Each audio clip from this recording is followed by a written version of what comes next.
তথাপি বাবা ভগবানকে ভালোবাসতে গেলে এই দেহ মন প্রাণ জীবন যৌবন আমার বলতে যা কিছু আছে যদি সত্যি গৌর চরণে অর্পণ করা যায়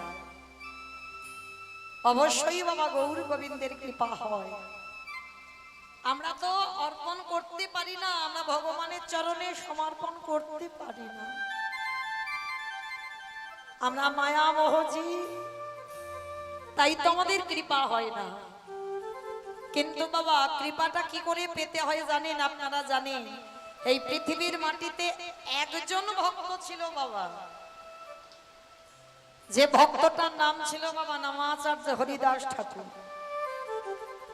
যিনি 3 লক্ষ নাম জপ করত। 2 জন ভক্ত বাবা, এই 2 জন ভক্তের মধ্যে এদের মতো যেমন রঘুনাথ দাস গোস্বামীর মতো বাবা ষষ্ঠাঙ্গে দণ্ডবত প্রণাম কেউ করতে পারবে না, আর নামাচার্য হরিদাস ঠাকুরের মতো কেউ নাম জপ করতে পারবে না।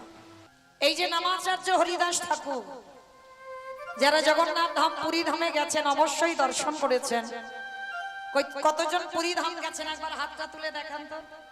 ওরে বাবা, তার মানে তো সবাই গেছে। তাহলে সবাই যখন গেছেন অবশ্যই দেখেছেন হরিদাস ঠাকুরের সমাধিস্থল, অবশ্যই তো দেখবেন। দেখেছেন মহাপ্রভুর গম্ভীরা, দেখেছেন কতজন দেখেছেন গম্ভীরা? এর বেলা হাত কম উঠছে কেন? শুধু কি সমুদ্রে ঢেউ খেয়েছো? হরি বল। এই যে জগন্নাথ ধাম পুরী ধামে এই যে গম্ভীরা, যেটা ওখানে লেখা আছে দেখবেন বাবা রাধাকান্ত মঠ, এই গম্ভীরার পাশেই আছে সিদ্ধ বকুল। এই সিদ্ধ বকুল যেমন তেমন জায়গা নয় বাবা। দেখবেন বকুল গাছটা দর্শন করে, যে গাছের বাবা গোড়াতে কোনো মাটি নেই শুধুমাত্র, অথচ দেখবে গাছটা পুরোভাবে জীবিত রয়েছে, নতুন ডালপালা শাখা পোশাকা আবার জন্ম নিয়েছে। মানে এইটুকু দর্শন করে কি মনে হয় না আজও আমার ভগবান আছে, আজও জগতে ভক্ত আছে? যদি না থাকতো বাবা তাহলে আজও বাবা সিদ্ধ বকুল এমন ভাবে জীবিত থাকতো না। যারা গেছেন অবশ্যই করে বাবা বকুল গাছটাকে পরশ করেছেন। ওই জায়গাতে হরিদাস ঠাকুর নিত্য নাম জপ করত প্রতিদিন, অনাহারে অনিদ্রায়। আর হরিদাস ঠাকুরের নাম জপ তো মানে আপনারা যারা শাস্ত্র জানেন পড়েছেন অবশ্যই শুনেছেন। এই হরিদাস ঠাকুর জানো মা, যারা ভক্ত হয়েছেন প্রকৃত ভক্ত, রাধে, এই যে আঠাটা মাখিয়ে রুটি করে খাবে, তো হরিদাস ঠাকুর এমনই একজন ভক্ত ছিল, মনে মনে ভাবতো ওই আঠা মাখাবো কখন, রুটি তৈরি করব কখন, আর খাবো কখন, তার মধ্যে তোমার নাম জপ করা হবে না। তার থেকে একটা কাজ করি, ওই গ্লাসে করে আঠাটা গুলেই খেয়ে নিলে পেটের মধ্যে তো সেই থেকে যাবে। কেন আঠাটা মাখাতে যাব, কেন আবার রুটি বানাবো, কেন আবার খেতে হবে, তার থেকে আঠাটা গুলেই খেলে হয়ে যাবে। এমনই একজন ভক্ত। আর প্রতিদিন গম্ভীরা থেকে আমার মহাপ্রভু হরিদাস ঠাকুরের সঙ্গে দেখা করতে যেত নিত্য। ভগবানের ভক্তন্ত প্রান্ত, ভক্ত জীবন, ভক্ত সর্বস্ব, ভক্ত ছাড়া ভগবান এতটুকু সময় থাকতে পারে না। হরিদাস ঠাকুরের নাম জপ দেখে আমার মহাপ্রভু বলেছিলেন, হরিদাস শোনো, এই যে তুমি নিত্য নাম জপ করো, তোমার খাবার সময় থাকে না। তো মহাপ্রভু নিজের কাঁধে দায়িত্ব তুলে নিল, হরিদাস আজকে থেকে তোমার খাবারের দায়িত্ব আমার, আমি নিজের হাতে নিত্য তোমাকে সেবা করিয়ে যাব, তোমার চিন্তা করতে হবে না তোমার খাবার নিয়ে। হরিদাস ঠাকুর বললেন ঠিক আছে প্রভু, তাহলে তো মন্দ নয়, আমি ভগবানের নাম জপ করব, তোমার যখন মনে হবে তুমি আমার এসে খাইয়ে দিয়ে যেও। আর আমার মহাপ্রভু প্রতিদিন জগন্নাথ ধামে গিয়ে জগন্নাথজিকে দর্শন করত। সচল জগন্নাথ, অচল জগন্নাথ দর্শন করত। আর দর্শন করে প্রতিদিন প্রভাতে প্রসাদী পেত আমার মহাপ্রভু, জগন্নাথের প্রসাদী। তো আজকের প্রভু আমার সকালবেলা গেছে জগন্নাথ ধামে জগন্নাথজিকে দর্শন করতে।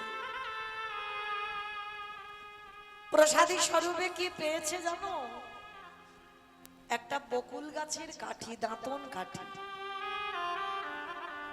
বকুল গাছে দাঁতন কাঠি, জগন্নাথ যে দাঁত মাজে সেই দাঁতন কাঠিটা প্রসাদী স্বরূপে মহাপ্রভুর হাতে পড়েছে।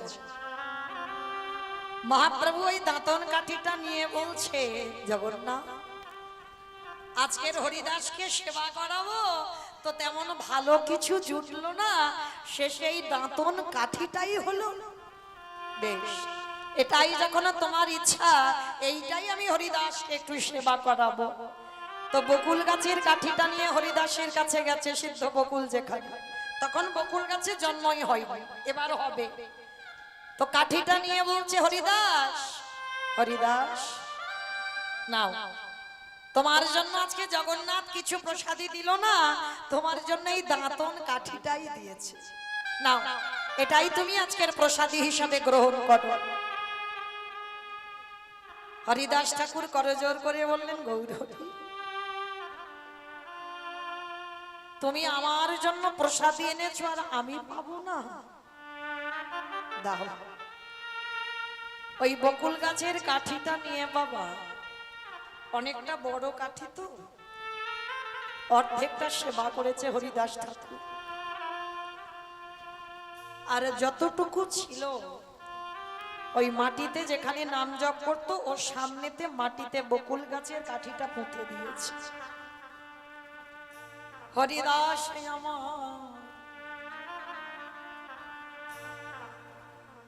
নয়ন জলে বক্ষ যুগল ভাষায় কাঁদে আর বলে, গৌরী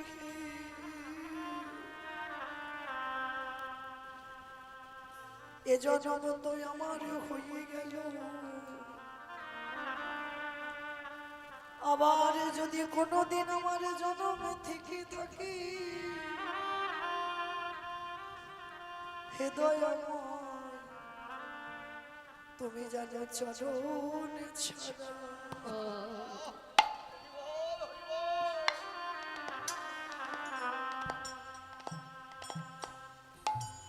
ছাড়া কোনো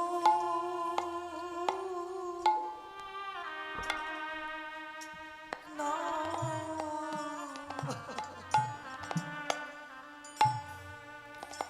বলে এ জন্মে না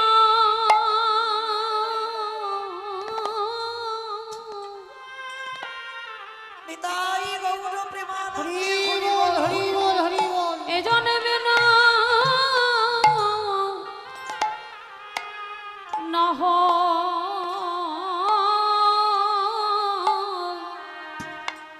নহয় হলো,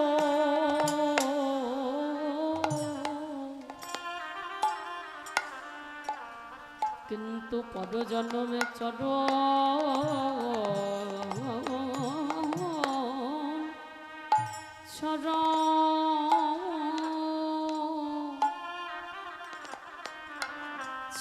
করো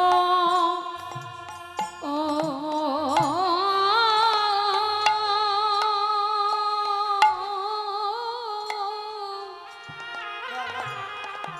করুণা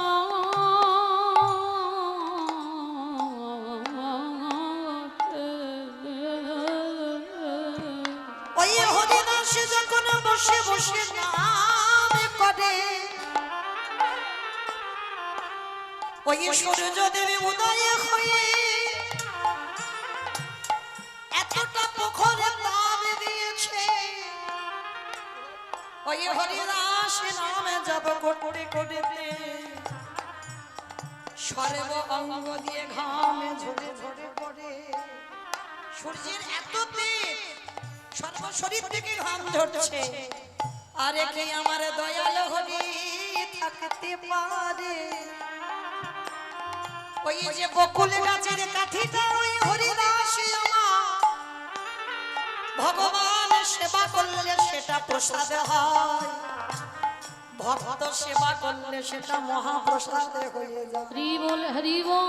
সেই মহাপ্রসাদের কাঠিটা যখন মাটিতে পুঁতে দিল, আরে হরিদাস রোদে বসে বসে নাম করে, ভগবান মনে মনে ভাবি আমার জন্য যদি কেউ এতটুকু ভাবতে পারে, আমি জনমে জনম ওগো তার হয়ে যায়। আমি যে ভক্ত তোমার,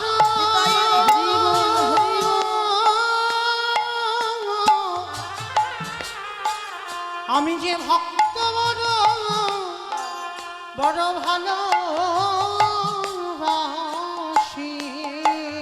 আমি জনম জনম তার হয়ে যায়।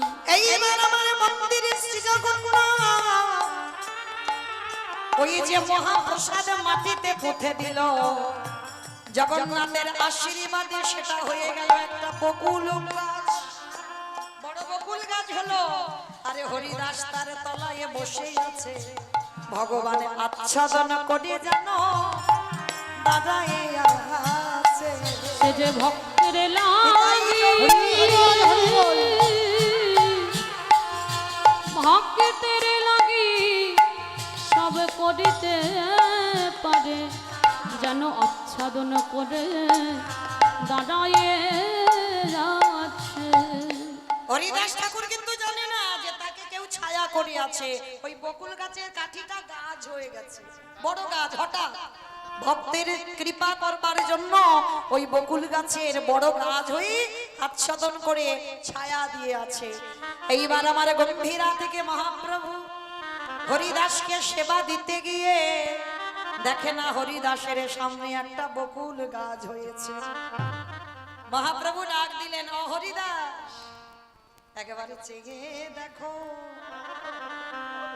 ভক্তের কষ্টের কথা ভেবে আমারে ভগবান কি করেছে দেখো।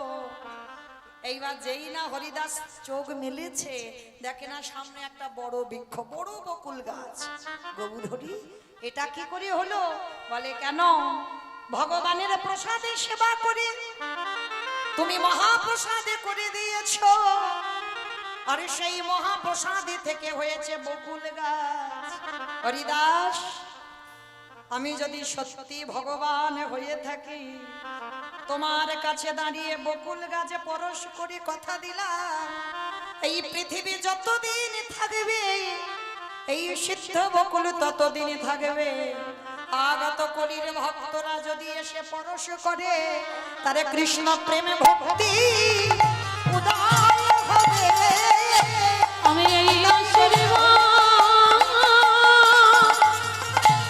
করে রাখলাম, তারে কৃষ্ণ ভক্তির উদয় হবে। ওই পরশ মনির পরশে যেমন লোহা সোনা হয়ে যাওয়া, আরে আমার ভগবান যাকে পরশ করে সে যে সোনার থেকে আরো দামি হয় গো। ওই ভগবানী ভগবানে এমনি পরশ সোনার থেকে দামি করে। সেই হরিদাসের প্রতি আমার মহাপ্রভুর এত প্রেম। যারা যাবেন একবার সিদ্ধ বকুলটাকে হৃদয়ে জড়িয়ে ধরো, কারণ ওটা মহাপ্রভুর পরশ পাওয়া। আর সেই হরিদাস ঠাকুর যখন অন্তিম সময়, মনে রেখো মা, জগতে ভক্ত ভগবানকে ছেড়ে যায়, আর প্রকৃত যদি তাকে প্রেমের বাঁধনে বাঁধতে পারো, আমার ভগবান কোনোদিন ভক্তকে ছেড়ে যায় না, ভক্ত চলে যায়, ভগবান যায় না। তো হরিদাস ঠাকুরের অন্তিম সময়, গৌরহরি এবার তোমার যাবার সময় হলো, আমি যদি না যাই আমাকে গিয়ে আবার মাটি পরিষ্কার করতে হবে, সেখানে তুমি আবার আসবে। গৌরহরি বললেন, হরিদাস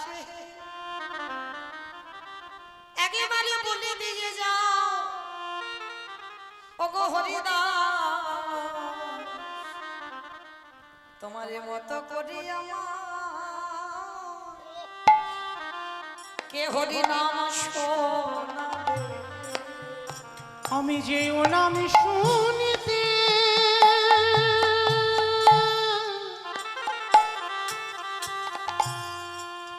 ওই নাম শুনিতে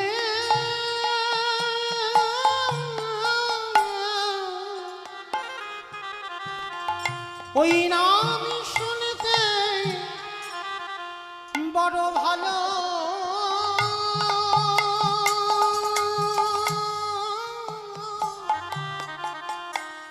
ভালোবাসি।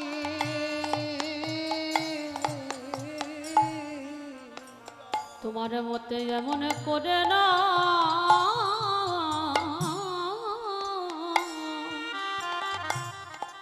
বলো বলো কে শোনাবে।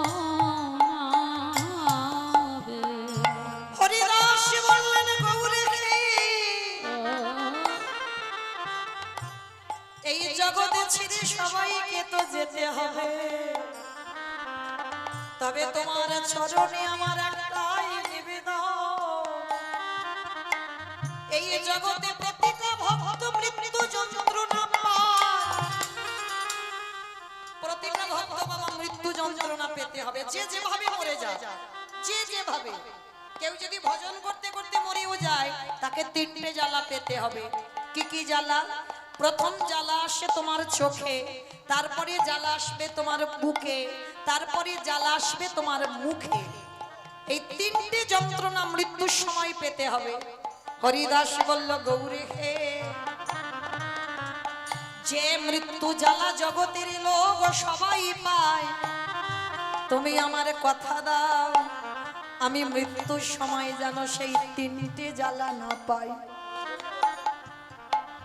দেখবেন মা, কোনো ব্যক্তি যদি সাধারণভাবে মারা যায়, বয়স হয়েছে, অসুস্থ হয়ে মারা যাচ্ছে, চারিদিকে বাবা ফোনে ফোনে খবর হয়ে গেল যে আর অনেকদিন খাওয়া দাওয়া করছে না, মানুষটা মারা যাবে, দেখবেন তার বিছানার পাশে বসে সবাই চারদিকে ঘিরে আছে বাবা।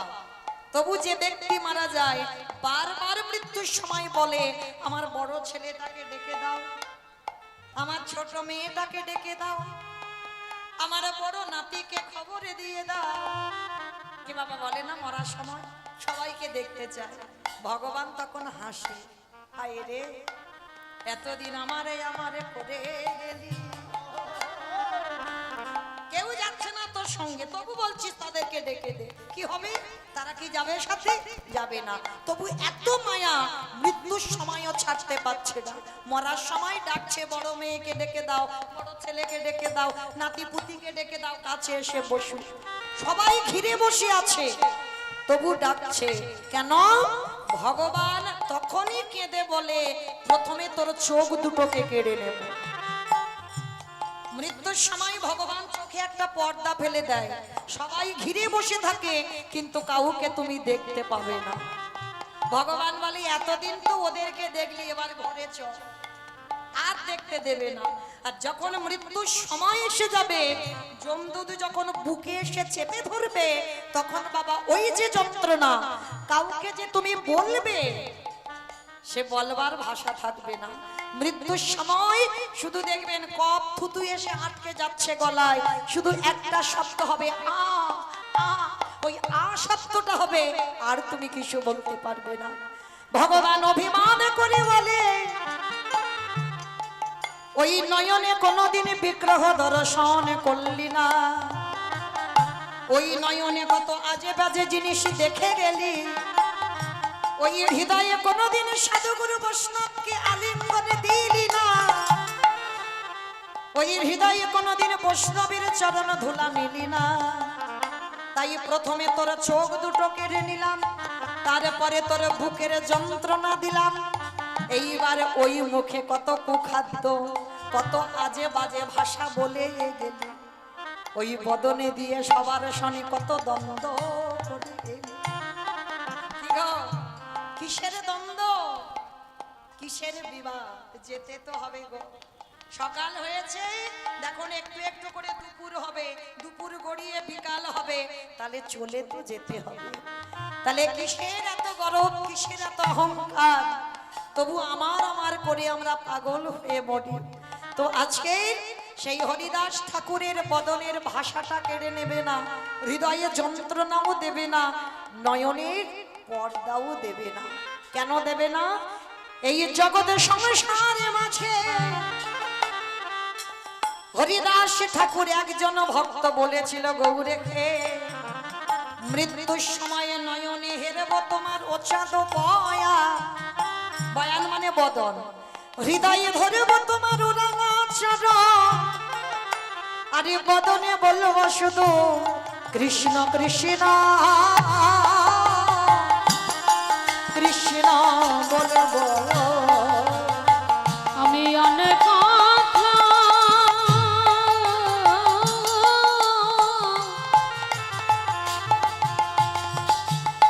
আমি অনেক কথা যেন না বলি,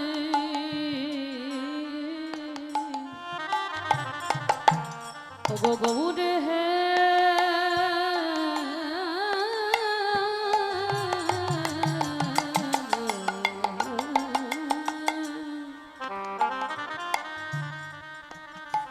আমার যাবার কলে যেন কৃষ্ণ কৃষ্ণ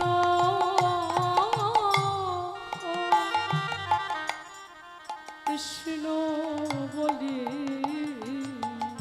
হরিদাস বললেন, গৌরেখে এবার আমারই বিদায় দাও। ভক্ত চলে যাবে, ভগবান ছাড়তে চাইছে না। হরিদাস বলো বলো, আমি কি নিয়ে আমি বেঁচে থাকবো? আমি তোমার বাত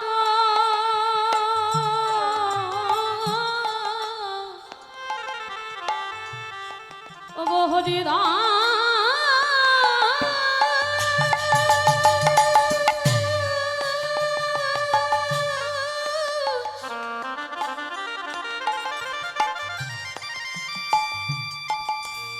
তোমার মতো ভক্ত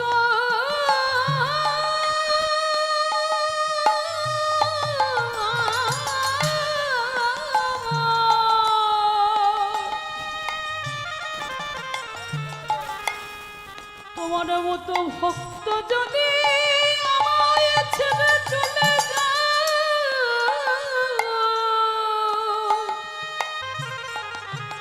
বলো আমি কি নিয়ে থাকবো?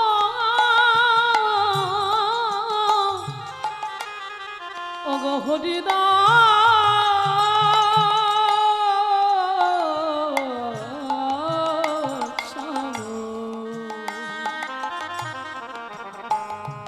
বলো বলো কি নিয়ে আমি বেঁচে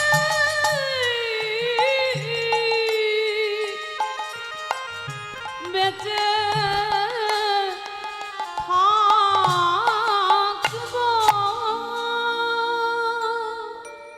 ভক্ত যদি হতে হয় বাবা, এমন ভক্ত হও। এই হরিদাসের জীবনী যারা জানেন কত কষ্ট। তিনি তো ছিলেন চতুর্মুখী ব্রহ্মা, অহংকারের জন্য আছেন মুসলমানের ঘরে লালিত পালিত হলো। ব্রাহ্মণ কুলের ছেলে ছিল তখনকার সমাজ, সতীদাহ প্রথা। ব্রাহ্মণ বংশে জন্ম নিয়েও বাবার মৃত্যুর পর মাকে দাহ হতে হইল।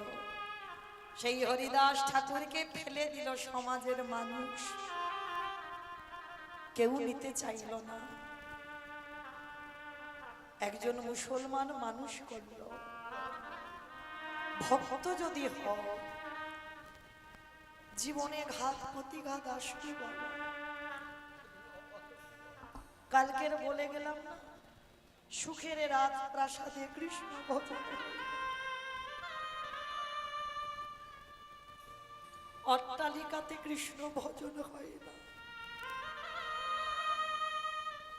নবদ্বীপে তাকিয়ে দেখেন বাবা বিষ্ণুপ্রিয়ার দিকে।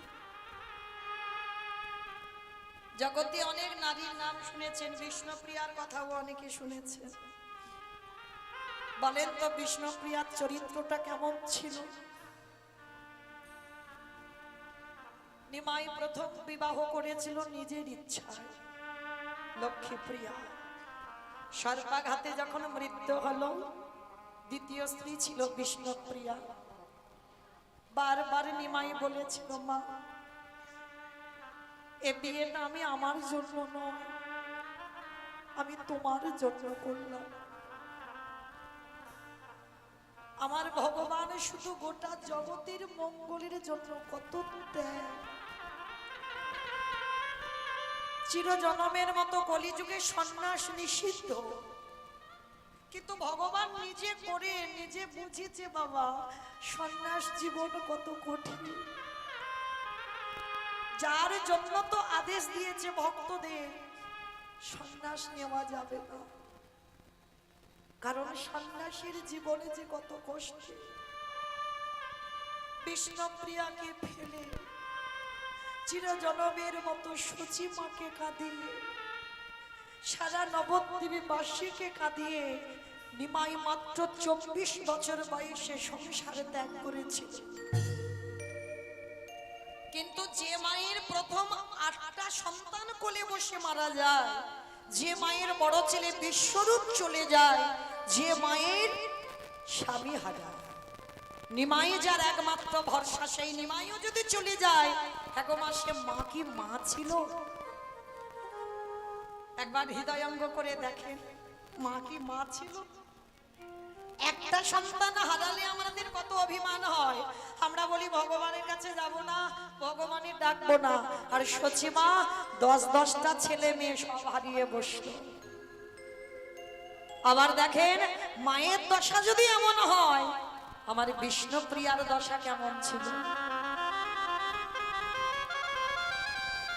বিষ্ণুপ্রিয়ার প্রতিটা দিন,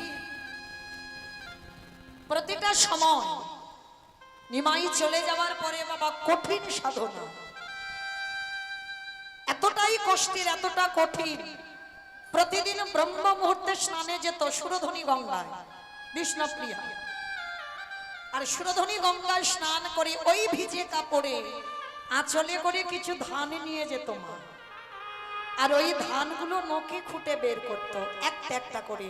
আর 16 নাম 32টা অক্ষর। বিষ্ণুপ্রিয়া কোনোদিনে জপের মালায় জপ করেনি, ওই যে ধান থেকে চাল বের করে, আর একটাই কথা, হরে কৃষ্ণ কৃষ্ণ কৃষ্ণ হরে হরে, হরে রাম রাম রাম হরে হরে। 16 নাম 32টা অক্ষর বলে, আর একটা করে ধান থেকে চাল বের করে। কতক্ষণ? সূর্য পাটে বসা পর্যন্ত। যতগুলো চাউল হয়, ওইটুকু চাউল একটা পাত্রে রেখে সন্ধ্যাবেলায় ঘরে আসে, আর সেটা মাটির হাঁড়িতে রন্ধন করে শাশুড়ি মাকে দেয়, নিজে একটা করে অন্ন সেবা করে। কি মায়েরা কত কঠিন এই ভজনের পথ! একটা করে অন্ন সেবা করে বেঁচে থাকা যায়? বিষ্ণুপ্রিয়া কাটিয়েছে। হ্যাঁ, সারাদিনে আমাদের খাওয়া শেষ থাকে না, মানে ঘন্টায় ঘন্টায় খেতে পারি আমরা, কিন্তু বিষ্ণুপ্রিয়ার 24 ঘন্টায় একটা করে অন্ন। আর বিষ্ণুপ্রিয়ার এক বান্ধবী ছিল যার নাম কাঞ্চনা। দেখবেন মা, অনেকের বন্ধু বান্ধব থাকে, কিন্তু অনেকের এমন এমন বন্ধু বান্ধব থাকে যেটা খুব প্রিয়, যার কাছে তুমি তোমার হৃদয়ে সব কথাটা বলতে পারবে। সবার কাছে কিন্তু বলা যায় না বাবা। যেমন রাধারানী সখীরা ছিল, ললিতা, বিশাখা, ইন্দুরেখা, চম্পকলতিকা, এদের কাছে সব গল্প করত, কিন্তু বাবা ভিতরের গল্প নয়। ভিতরের গল্প 4 জনের কাছে করত, শ্যামলা বিমলা অবলা মঙ্গলা। যারা অষ্টকালীনের রসদ গান লীলা শোনেন, ওই চারজনের কাছে বাবা একেবারে ভিতরের কথা বলা যায়, যেটা সবার কাছে বলা যায় না। বিষ্ণুপ্রিয়াও ছিল, কাঞ্চনার কাছে সমস্ত কথা বলতো। কাঞ্চনার কাছে গলাটা ধরে বলল, কাঞ্চনা, আমার গৌর ভালোবেসে আমার যে এই দশা হবে, আমি যদি জানতাম আমি কোনোদিন গৌর ভালোবাসতাম না। সজনী শোন, গৌর ভালোবেসে আমার কি হলো জানিস? আমি ভেবেছিলাম গৌর দেখবো না, গৌর ভালোবাসবো না, তবে সব গৌর বড়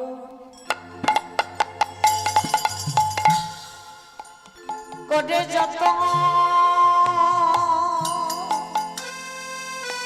ভেবেছে রাগ বহিয়া মাঝে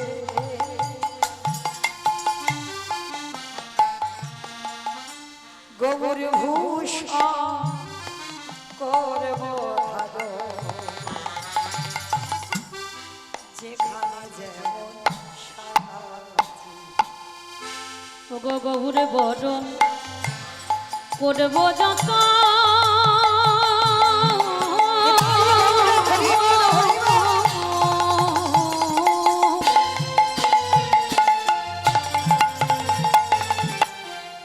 রাখব হিয়া মাঝে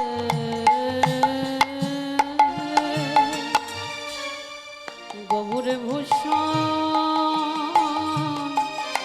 করব ধরো, যেখানে যশারি। গৌর ভূষণ ফুলের ঝাঁকা ওরে কাঞ্চনা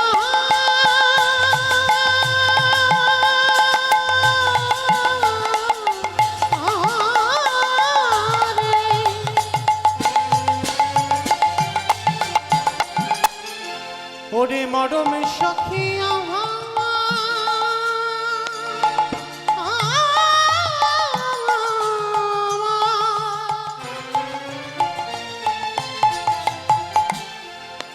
সখী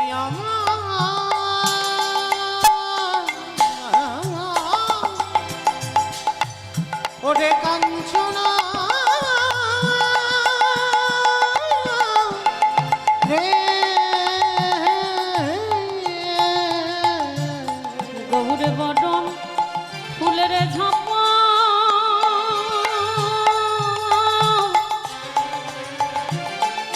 লটনে বাঁধব চলে,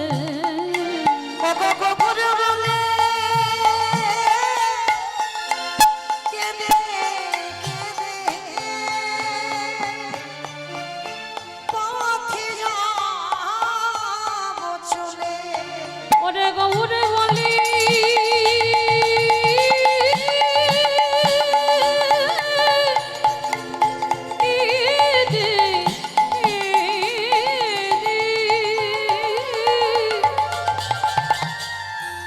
পথে যাব চলে, আমি গৌর গৌর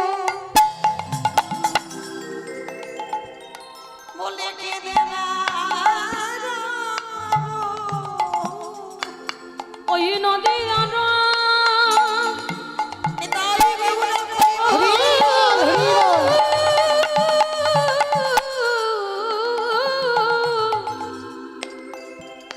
ওই নদী আর পথে পথে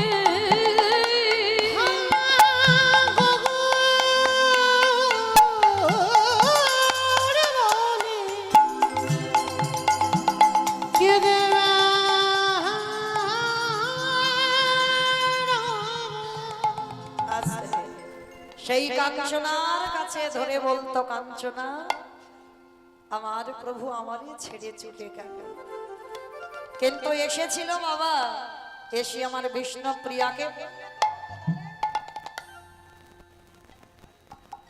আজকের সেই বিষ্ণুপ্রিয়াকে শেষের দিনে দিয়ে গেল বাবা নিজের খরম জীবন। আর যতদিন বিষ্ণুপ্রিয়া বেঁচে রইল আজীবন ওই খরম যুগল সেবাই করে প্রাণ ত্যাগ করল। তাহলে এই বিষ্ণুপ্রিয়া কতটা আমার নিমাইকে ভালোবেসেছিল। আজকের সেই নদিয়ার মাটিতে শুধু আমার নিমাই নয়, সঙ্গে আরো একজন আছে, সেটা কে জানো? আমার দাদা নিতাই চাঁদ। আর দাদা নিতাই চাঁদ আর দুই ভাই এসে নবদ্বীপের মাটিতে দাঁড়িয়ে নিতাইয়ে যারে দেখে তারে বলে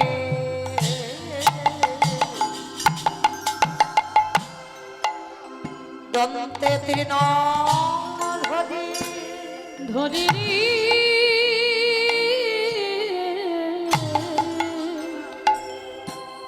নিতাই যারে দেখে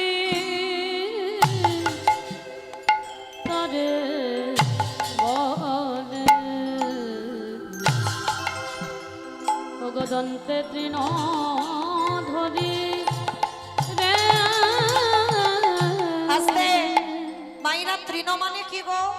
খড় খড় তৃণ মানে নাকি খড়, ঘাস।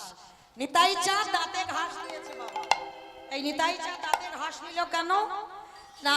এই যে বাবা আগেকার দিনে একটা নিয়ম ছিল বাবা, এই দাঁতে ঘাস নেওয়া মানে যে কথাটা বলবো কথাটা বিনতার সহিত বলছি, বা কথাটা যে বলছি সত্যি কথা বলছি। যেমন আমাদের সমাজে একটা নিয়ম আছে বাবা, গুরুজনের সামনে কথা বলতে গেলে তোমার ভাব, তোমার স্বভাবটা যেন একটু নত ভাব হয়। মানে আমিত্ব দিয়ে কথা বলা আর নত ভাবে কথা বলা বাবা দুটো বোঝা যায়। মানে যারা মানুষ চিনতে পারে তারা বুঝতে পেরে যায় যে কার আমিত্ব ভাবে কথা আর কার স্বভাবটা একটু নত ভাবে কথা। তো আমার মহাপ্রভুর আমলে নিয়ম যে গুরুজনের সামনে কথা বলতে গেলে তোমাকে দাঁতে ঘাস নিয়ে কথা বলতে হবে। যার জন্য নিতাই চাঁদ দাঁতে ঘাস নিয়ে কি করছে জানো? নবদ্বীপের অলিতে গলিতে যারে দেখে তার পদ ধরে বলে তোদের ঘরে আমি বাসনে মেজে দেব। আমি নয়, নিতাই চাঁদ। তোদের ঘরে আমি পাটনা বেটে দেব, তোদের ঘরে আমি রান্না করে দেব, যা বলবি আমি সব কাজ করে দেব। তবে তার বিনিময়ে তোদেরকে একটা কাজ করতে হবে। তোদের সব কাজ আমি করে দেব, আর তার বিনিময়ে তোদেরকে একটা কাজ করতে হবে। কি কাজ? আমাকে মাইনে দিতে হবে না, তোরাই আমাদের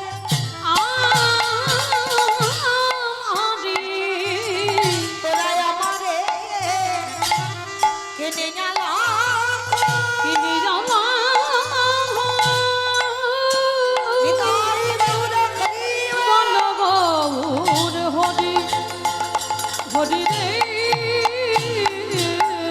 তোরাই আমারে কি কিনিয়ালা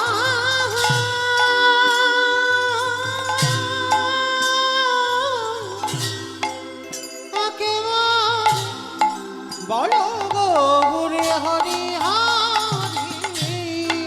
আস্তে অমাইরা আমার নিতাই চাঁদ আপনাদের জিতপুরে এসেছে। এসে কি করছে জানো? পাইকারে বলে পাইকারি বলি পাইকারে মানে পাইকারি। আস্তে আমার তোমাদের এই জিতপুরে চাষবাস হয় তো? হয়। হয় তো? আচ্ছা, যখন ওই বাগান থেকে সবজি তুলে একসঙ্গে দোকানে দেওয়া হয় তাকে আপনারা এই মুর্শিদাবাদে কি বলে? সেল বলে সেল বলে না, এ তো চৈত্র মাসে হয়। ওটাকে পাইকারি দেওয়া হয়, তাই না? আমার ডায়মন্ড হারবার এলাকায় বলে বাবা পাইকারি দেওয়া, মানে একসঙ্গে আড়তে দেওয়া হচ্ছে, মানে পাইকারি দেওয়া। তো নিতাই চাঁদ ওই হরি নামের ডালাটা নিয়ে একেবারে বাবা জিতপুরে এসেই পাইকারি বলে অন্য জায়গা নয়, পাইকারি এই যে পাইকারি বলে পাইকারি। আর একটা মানে হচ্ছে একটু নারকেলের মতো ভিতরে যাও, পাইকারি পাইকারি বলি পাইকারি পাইকারি বলে পাইকারি পাইকারি। আমার বুঝছো? পাইকারি দেওয়া মানে এক জায়গা দিচ্ছে, আবার হচ্ছে পাইকারি। মানে হরিনামটা যে দেব জিতপুরে তেমন মানুষ পাচ্ছে না। শেষে নিতাই চাঁদ বিরক্ত হয়ে গেছে, আর বিরক্ত হয়ে বাবা এক জায়গা ঢেলে দিয়েছে। কোথায় জানো? দোকানে। এই দোকানে, ওই দোকানে, ওই দোকানে। আস্তে। পানের দোকান, সবজি দোকান, মুদিখানা দোকান, স্টেনারি দোকান, কাপড় জামা দোকান, কোন দোকানে দিল গো?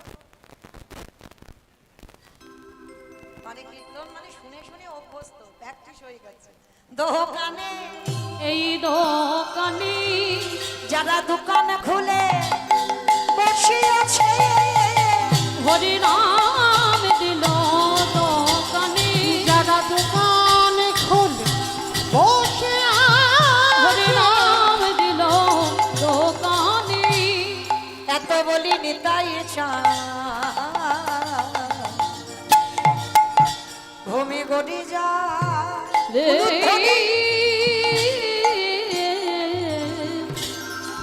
এত বলি নিতাই চাঁদ, ওগো ঘুমে গড়ে যায় রে। ওগো সোনার ওই সোনার ওগো দেখো দেখো, ওগো নদী আবাসী, আমারে গৌর হরি কেমন নিতাই চাঁদেকে সঙ্গে করি, নগরের দ্বারে দ্বারে সবার হাতে ধরে পায়ে ধরে বলে তোরা কৃষ্ণ যে নামে বললে তোদের ত্রিতাবে জ্বালার ভয়ে থাকবে না। আধ্যাত্মিক আদি ভৌতিক আদি দৈবী এই ত্রিতাবে জ্বালা থেকে সবাই মুক্তি পেয়ে যাবে। আজ নিতাই চাঁদ যখন সুরধনী গঙ্গার তীরে দাঁড়াই রইল, ওই নদী আর নর নারীগণ দেখে কি মনে হয় জানো? ওগো সোনার ওই সোনার পর্বত যেন পর্বত দেখো ধুলাতে লুটা রে।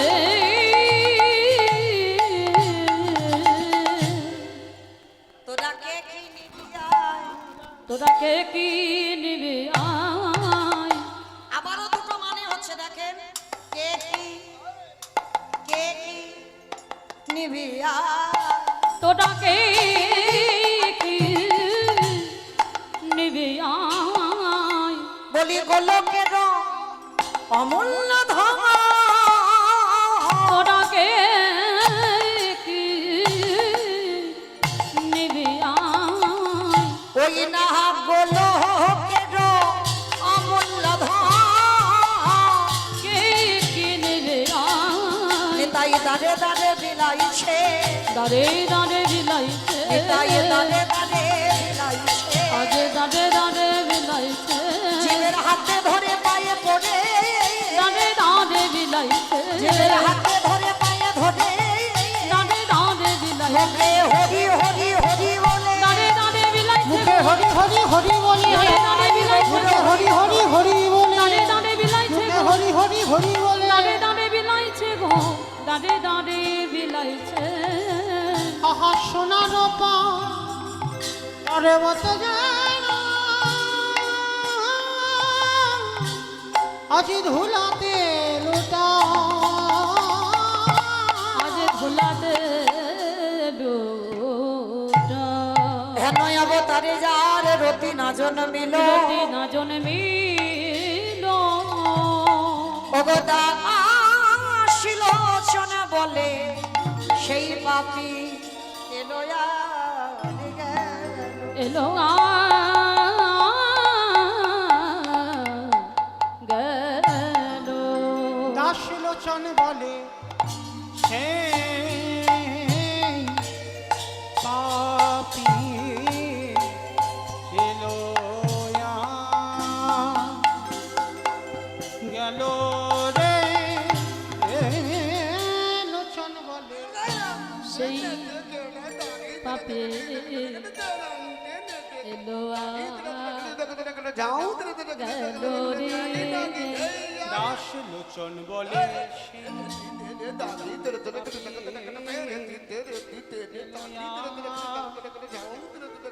গেল রে লোচন বলে সেই পাপি এলো গেল রে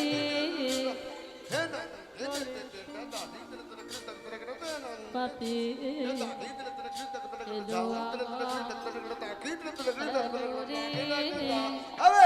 বলে সেই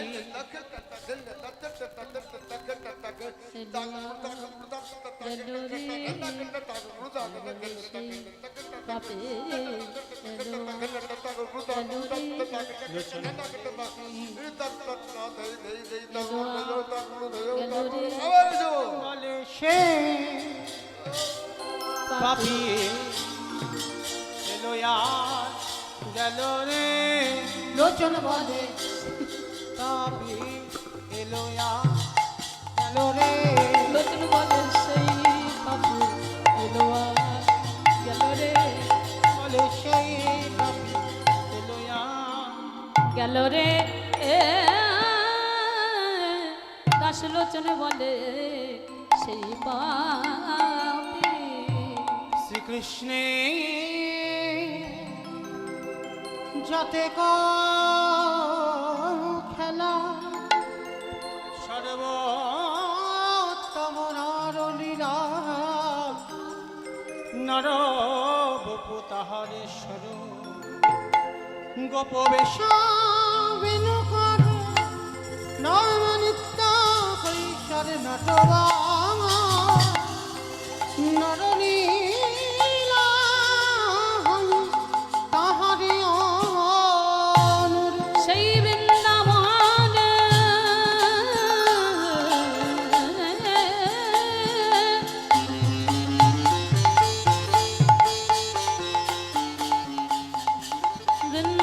বৃন্দাবনে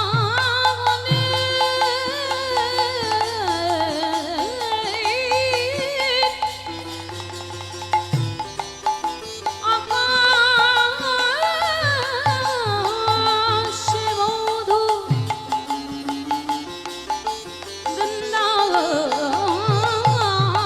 বৃন্দাবনের বাতাসে মধু সেই মধুময় বৃন্দাবনে প্রাণ গোবিন্দ কত লীলা করিল কৃষ্ণ বাসুদেবায় হরয়ে পরমাত্মনে প্রাণতে কৃষ্ণ নাশয় গোবিন্দায় নমঃ দিব্যাদেন্দ্রারণ্য কল্পধূমাধ শ্রীমৎ রত্নাকর সিংহাসনস্থ শ্রী শ্রী রাধা গোবিন্দ দেব কৃষ্ণলিপি সেব্য স্মরামি শ্রীকৃষ্ণ চৈতন্য নিত্যানন্দ সহাদ্যোত গৌরঙ্গে পুষ্পবন্ত চিত্রসন্ন নিতাই গৌর প্রেমানন্দে হরি নিতাই গৌর হরি নিতাই গৌর হরি হরি হরি হরি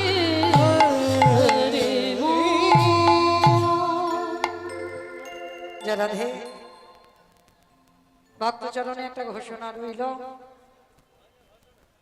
স্থান করিমপুর নদীডাঙ্গা মোড় সংলগ্ন ইটভাটার মাঠ, নদিয়া জেলায়। লীলা কীর্তন পরিবেশন হবে 9ই কার্তিক থেকে 14ই কার্তিক পর্যন্ত। বহু বহু কীর্তনিয়ারা আসছেন, একটু নামগুলো বলে দিই। দীনকৃষ্ণ ব্রহ্মচারী, রাধারানী নস্কর, নয়না দাস, গৌর গোপাল সরকার, রাধাপদ ঘোষ, মাধবী দাস বৈরাগ্য, মৌমিতা ঘোষ, মানে আমি, এটা চিনতে ভুল হচ্ছে না তো? আমি আসছি 13ই কার্তিক 2:30 থেকে 6টা।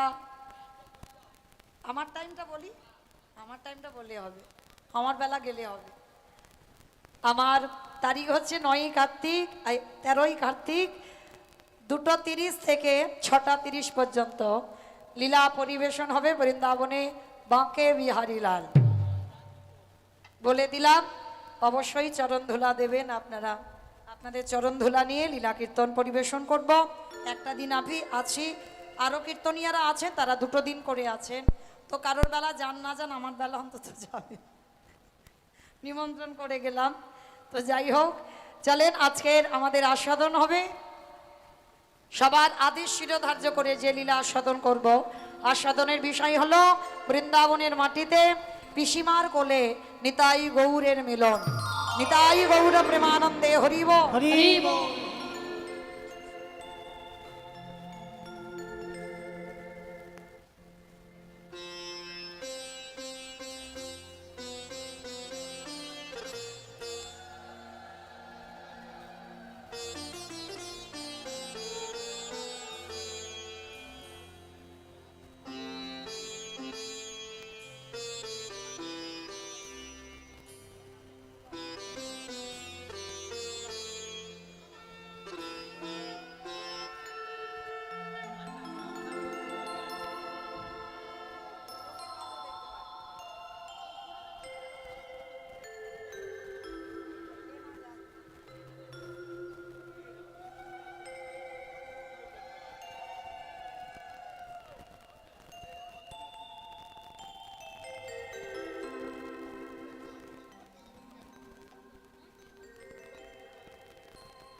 নিতাই গৌর কৃষ্ণ প্রেমানন্দে হরিব। হরিব হরিব। তো চলেন আজকের আমরা সবাই যাব মধুমাস ধাম, বৃন্দাবন ধাম। যাবার আগে দেখি সবাই মিলে একবার বলেন তো, গৌর সুন্দর কি জয় নবদ্বীপ ধাম কি জয় সচির নন্দন কি জয় বিষ্ণু প্রিয়া কি জয় নিতাই চাঁদ কি জয় ভক্ত বৃন্দ কি জয় হরিবাসর ধাম কি জয় সাধু গুরু বৈষ্ণব কি জয় আপন আপন গুরু চরণ কি জয় নিতাই গৌর প্রেমানন্দে হরিব। হরিব। চলো এবার একটা ভজন গাইতে গাইতে একটু বৃন্দাবনে প্রবেশ, কিংবা একটা ভজন হবে তো চলো। তবে আমি আর আমার সম্প্রদায় নয়, সবাই যাব। একটু উলুধ্বনি দাও দেখি একবার। वृंदावन धाम अपार, हाँ जप जरा राधे राधे। हो राधे अलवेरी सरकार,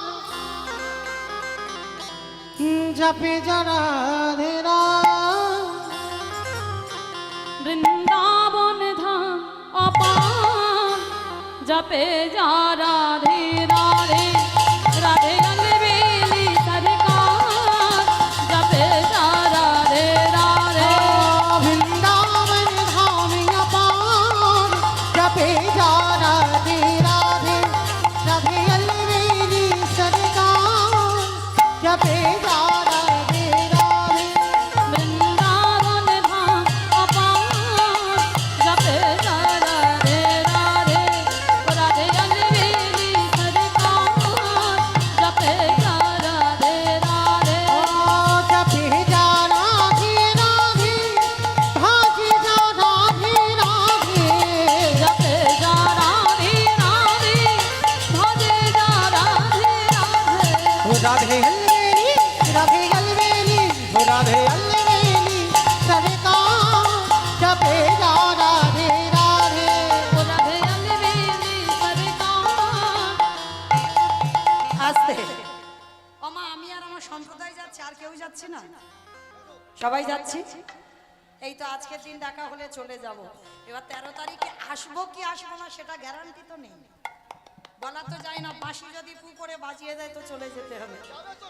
হ্যাঁ, তো ওই জন্য সবাই দেখে হাত দুটো তোলো দেখি একবার, সবাই একসঙ্গে তালে তালে করো তালি। ওই এদিকে দাদা হয় না, কি হয়েছে? সব হাতগুলো বাড়িতে, কই মা হাতগুলো দেখি সবাই। ওখানে ধসে যাচ্ছে কেন? আমার নাম মৌমিতা ঘোষ, আমার পদে পদে দোষ। আমি তো আর অচেনা নয়, কালকের এসে চেনা হয়ে গেছে। তাহলে সবাই ওই বাবা কপিল একটু ঘুরিয়ে দাও ক্যামেরাগুলো, সবাই একসঙ্গে তালে তালে করো তালি। কেমন? तू वृंदावन में आया राधा